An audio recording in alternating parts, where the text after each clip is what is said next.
Jukebox? Ne, to je nějaké divadlo.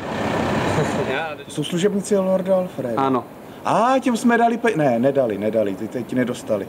Oni špatně vyúčtovali, takže nedostali vlastně vůbec nic. Ale docela v pohodě. Vím, nějaká trojka nebo tak, tam máme docela dost kšeftů, tam to jako... A kluci jsou všichni, teda hlavně ten černý, to je fakt prdel, ale no, ten druhý je takový slabší, takže já fakt nevím, ale zajdu se asi podívat, zajdu. Jukebox, to je jako cukroví, to je sladkost, to je radost, to se rozplývá, když to vidíte, tak vás to...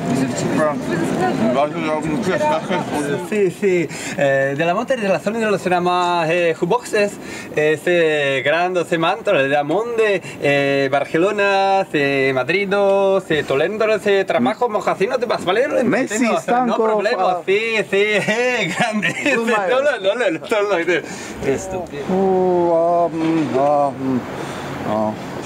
Tak podívejte se. Já jsem přesvědčen, že to taková divadelní prostituce improvizační. Kunda sem, kunda tam. 17.